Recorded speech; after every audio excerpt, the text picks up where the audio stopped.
Hey guys, what's up? This is Tony Tone, the Chess Salsero. Guys, today we're going to talk about a very important aspect of the game of chess, um, the distinction between a good and a bad piece, and an active and an inactive piece. So I'm going to show you three different examples, and we're going to start off with this one right here. I'm going to break everything down for you. Some of this might go over, might be a little more intermediate, but regardless of that, it's very important that you understand what makes a good piece, how to create good pieces, and what makes a bad piece, and how to avoid that, including the activity of your pieces, piece activity. So I want you to look at this position right here. It is white's turn to move. Now, I want you to see this right here. The white rook controls the entire D file, which is great for white because rooks belong on semi and full open files to get the most out of the power of that rook. Same with bishops on diagonals, dark or light, and of course the queen. The more space they have to roam around like a cheetah in the wild, the better for them. So if it's white's turn to move, I've already moved this. Boom. I want you to see this. This is not only a good bishop, rook. It's an active rook, and it dominates. So if black goes, he has to protect this pawn right here. If not, I'm going to take that, and then eventually I'm going to take this, and then my pawns here are going to head towards their promotion squares, which is bad for black. So what does black have to do? He has to protect that pawn. Now here's the catch. This is an endgame. Meaning that most of the pieces are off the board, especially the queen, which usually, means that you're entering an endgame even early if you get rid of the queens. So this black rook right here on c8 is doomed. Why? He is tied down to defending this pawn. And even if this king were to come over here to try to come after me, I get another pawn right here. A rook on the 7th rank is, I can't emphasize enough how important it is to get your rooks to your opponent's 2nd rank or your 7th rank, because you're deep in their territory. You control all those spaces, all those squares, that entire rank, and it's just a massive advantage, especially heading into an endgame. So if we play this out, right? Let's play this out. Now, what is he going to do? If he moves his pawn up, I take it, and it opens up an attack on the a7 pawn. He doesn't want that because my pawns are so close from getting to their promotion square. He's going to have to spend his entire time in a passive mode, in a defensive posture, trying to prevent me from getting any of those pawns to their promotion squares, which typically ends the game. This game really is resignable right now, to be honest with you. But we're going to just play this out so you can understand what I'm talking about, how passive black's pieces are and how bad they are. This rook is bad. It's defending, a major piece should not be defending a little tiny pawn. It should be the opposite.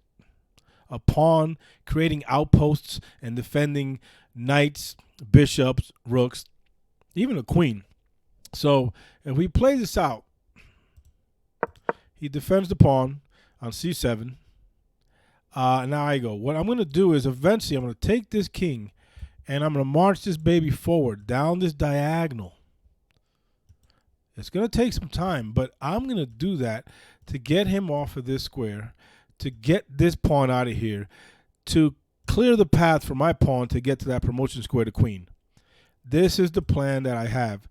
This is a simple version, guys, of showing you the difference between a good and a bad piece, an active and an inactive piece, an offensive piece versus a defensive, passive piece and posture. Excuse me. So I'm going to move here.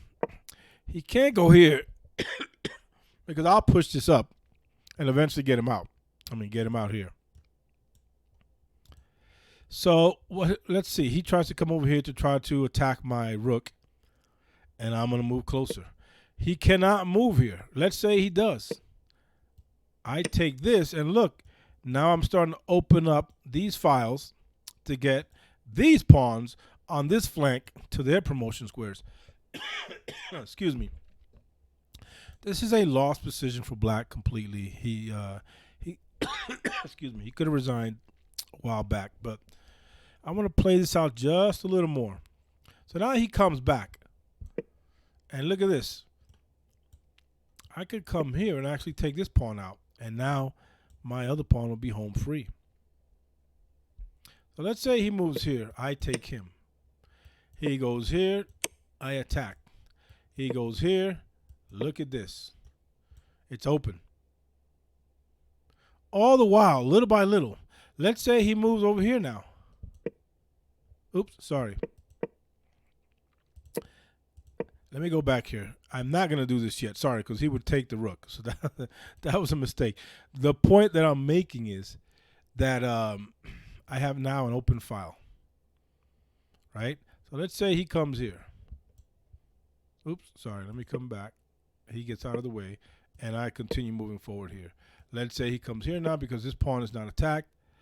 I'm going to continue marching forward here. So he would have to come over here to defend this. But do you see the point here? No matter what I do, the black army is in complete, passive mode, defense. He can't counter. He can't attack me. He can't promote a pawn. This game is essentially over. There's just too much pressure on him. All because, if we go back, of this rook right here being active and controlling this file. So what we're going to do is we're going to go back to a second example now and show you right here, number 2. So let's analyze this position. This is going to be a little more intermediate level, but just try to stick with me. So right now, the black army, you see this battery right here. This is powerful. This queen and this rook on an open file heading into the enemy camp. I mean, I can't go here because the knight will take me. But I can attack it and stop right here, right? But he'll move out of the way. And then he's going to look for an escape path. So how do I prevent that? This piece is good. This piece is good, and it's active. This one is... it's all right. It's, it's defending this pawn. And this bishop really is just bad. It's not really doing anything. It's sitting on its home square. But what I'm going to do is, it's white's turn to move. Excuse me. I'm going to activate that bishop, put it on this diagonal. Sorry, on this diagonal here. And it went from a bad bishop, inactive, to a great one, backed up by the queen. Because my goal is to eventually put it here. Why? To prevent this king from getting to this escape square. Because if I were to do this and come here, that's checkmate. Right? Now, I want to mention something else. This bishop is here. And the knight cannot take the bishop. Why? Because if he does that, then this queen comes all the way up to h8 and checkmates the king. Why? Because the knight is not there to control that square. So, how does black defend his position? He has to move his rook up to prevent this right here. So if the bishop goes here, he takes it, and I cannot take him with the queen because then I'll lose my queen to his queen. Excuse me. So what do I do instead? I position this bishop on an outpost in the middle of the board. Any piece that's centralized in the middle, any piece, the minor pieces, the major pieces, the king itself, they have more power in the middle of the board. So, again, the knight cannot take the bishop. Why? Because black gets checkmated on h8 by my queen. So, even if it were to escape, let's play this out.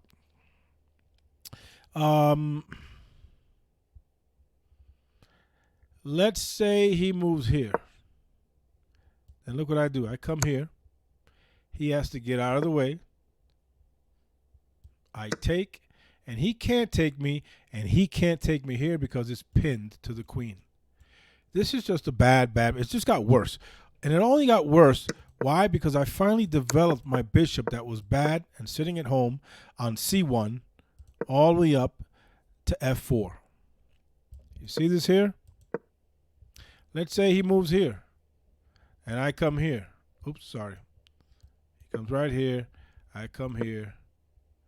He goes here. Oops. He goes here. I take him. I'm putting more pressure on his position, and he's in a defensive posture. I have a safer king, and his king is on the run. So, I just wanted to show you that example of taking a bad piece, an inactive piece. It's not really bad because it has scope and range, but it's not active. So if it ain't active, it's not helping you out in the offense or defense or conducting any sort of operations in your game. So I turned it from a bad inactive to a good active piece. All right, so we're going to go to a third example here and analyze this. It's a little more complex. Oops, sorry, that's the wrong one. My bad. I already did that one. Excuse me. So I'm going to go to this one here. All right, so I want you to see this. This is very important. This is an actually great example here. This is a more intermediate level, but this will really highlight and showcase a good and bad, inactive, active pieces. I want you to focus on this pawn, on this knight. The saying is, a knight on the rim is grim because it has no squares. It's stronger. Like I said earlier, any piece that's centralized in the middle of the board and the two middle files are at its peak, its strongest, provided there's no, obstruction of other pieces. But this knight is hanging, number one. No one's protecting it. It's not like the pawn's here and it's protecting the knight. It's not.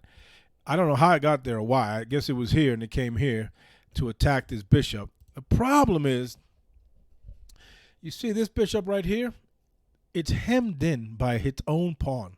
This bishop is not just bad, it's horrible. And I'm going to tell you why. Because when I checkmate the opponent here in a few moves, it's all because I had control of the light squares. And you're going to see what I mean here. Guys, especially in the intermediate level and above, you know this. For the beginners listening out there, the control of key squares on a chessboard or key diagonals, files, or ranks, it is the hallmark of understanding intermediate and chess principles and concepts. When you get to the grandmaster level, and I see all these GM play online, all they're doing is try to gain control of even just one individual square, key real estate, key property, key spaces, as a major advantage in the game of chess. A key diagonal, a key outpost, a key square, a key area of the board, whatever will give you a massive advantage. So I'm going to play this out here. I'm going to show you why this piece is really bad and this one's horrible. It's just even worse because it's hemmed in. It cannot help with the defense of its king controlling the light squares. So watch this. Boom. I sacrifice my bishop to open up the position to get to him. He takes. I attack. Now, he can take my knight because he has a double attack on it. I only have a single defend. But here's the point. After he takes me, bam, I come in with the queen. I activate the queen. I double attack the bishop. The king is under a major stress. He has to block it. I take it. He takes. I take this because now it's opened up.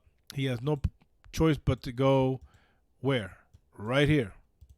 So he has to move there, and then I come in, bam, with the checkmate with the knight. Now, all of this could have been prevented. If you see this, I'm on a light square. Control light square. Control light square. Light square. And this bishop could not help at all. So, once you start to understand the distinction between good and bad pieces, inactive and active pieces, how to take advantage of those situations, you're going to be able to spot and recognize patterns and positions that will lead to the mate I just executed right now, based on the fact of good versus bad, active versus inactive. I see that his light square bishop is at home. It's just sitting there. I control this square, which prevents this pawn from coming up. Even if he were to take me, I bring the pawn up, or even the bishop, whichever one, and I'm hemming in as a positional advantage. There's tactical, and then there's positional. And in this case, it's positional.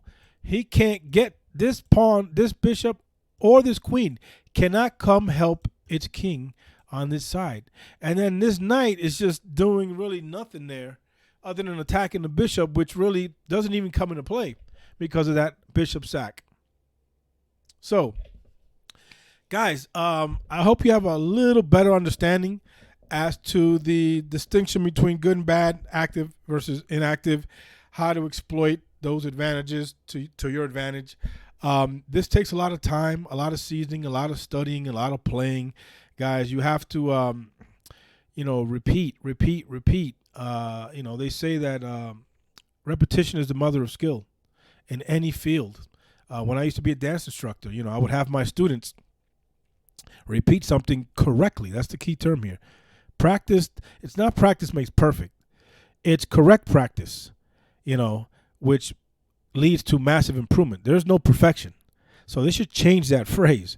But you have to repeat and practice correctly based on these principles, based on the understanding of so many different things in chess. And today's lesson and video is all about good versus bad, active versus inactive. And I showed you 3 key examples from a beginners to an intermediate examples as to how to take advantage of your opponent's inactivity of their pieces or, bad pieces. So, guys, I hope you learned something there.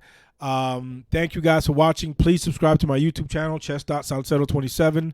And guys, all I have to say is just keep learning this stuff, keep studying this stuff. If anybody's interested in taking any actual lessons, I teach them online as well over the internet. Please let me know. Hit me up. I'm also on, you could DM me, excuse me, Facebook under Tony Salcedo and on Instagram under chess_Salcedo. And we can set up something, okay? Thank you guys for watching. And Tony Tone is out. Peace.